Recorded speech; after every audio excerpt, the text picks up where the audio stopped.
Hello everyone, Blueknight here, and welcome back to another Crash Bandicoot video. So as many of you are likely aware of, Crash Bandicoot On The Run was released on the Google Play Store and the App Store about a week ago, and within the span of a week, the game managed to receive 21 million downloads, which is pretty insane to think about. And you might be wondering why it's taking so long for me to talk about this than I usually do. Well, the reason for that is because the PC that I've been using for all my editing needs these past few years just went and kicked the bucket on me. Long story short, I had to get a new, better, and faster computer that took about a week to arrive. Meaning I can now have a steadier workflow and get things done much faster than I typically would with the older computer. And as you can probably already notice, I'm using a brand new microphone, so it might take me a little bit of time to adjust it to where I need it to be. So it might sound different than this video later on. But in the meantime, I'm just trying to catch up on all the stuff that's been going on in the past couple of weeks. So with that said, let's get back to Crash On The Run. I'm just going to give my quick first impressions on the game.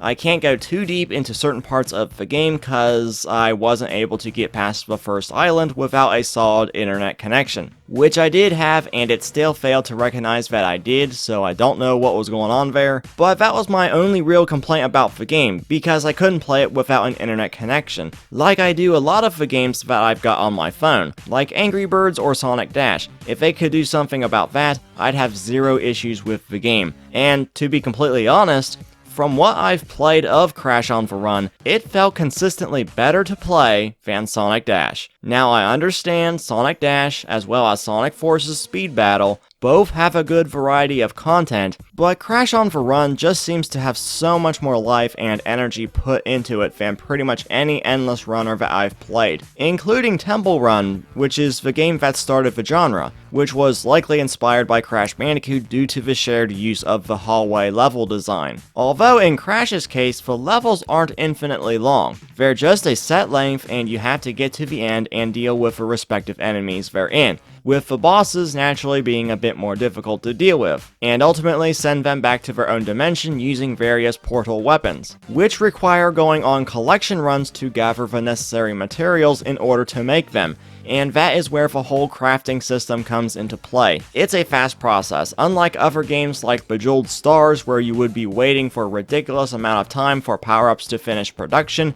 In Crash On The Run, it's instant, but that's provided you have the right materials, one of them being crystals, which you pretty much need for crafting every single portal weapon in the game. And as you can imagine, the crystals are also in the form of microtransactions. I didn't need to buy any during my recording session, but I did see this picture the other day over on Twitter of what happens when you buy crystals, and it's basically Coco turning into money bags. That is just so funny to me. Performance-wise though, the game runs at a solid 60 frames per second, making it one of the smoothest mobile games I've played, something that the developers have been promising since day one, and it's a decision that I feel really paid off in the end, because every action that Crash can do just feels so good. Well, in terms of a mobile endless runner style game anyways. Crash 4 is still the smoothest of any mainline console Crash game, which I will be talking more about in my review for the game. Yes, I know, I keep talking about doing a review for it, and I can assure you it's still happening, it's just taking me a bit more time than I thought to do so. So closing thoughts on the game, just from what I've played,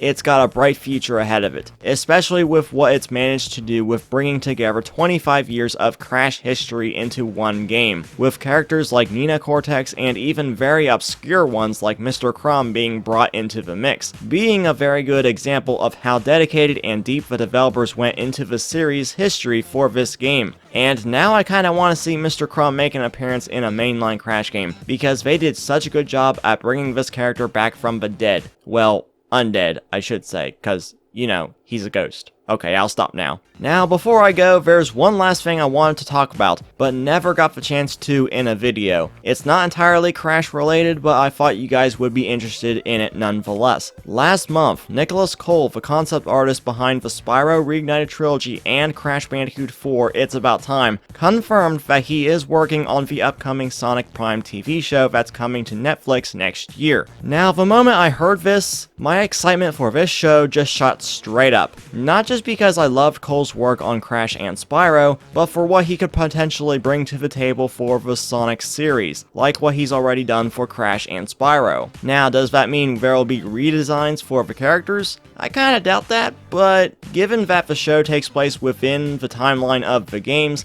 I'm taking it Cole will have more of a contribution to the show's overall art style. Kinda like what he did for Crash 4, keeping true to the character's initial designs, while also delivering something fresh and more expressive than what we originally had. So I'm super excited to not only see what Cole does for Sonic Prime, but also the future that Crash on the Run has in store. But anyways guys, that's going to do it for this video. If you've played Crash on the Run, let me know your thoughts on it down in the comments section below, and also don't forget to hit that subscribe button and the bell for more Crash Bandicoot content coming your way real soon. I know I haven't been that good at consistently uploading videos lately, but I'm hoping to fix that now that everything's going much better for me with the new and improved setup. As always, thank you guys so much for watching, supporting, and for being patient with me during my absence. It's been an interesting ride, but I'm glad to be back to doing what I do best. With that said, I've been Blueknight, and I'll see you guys back here next time.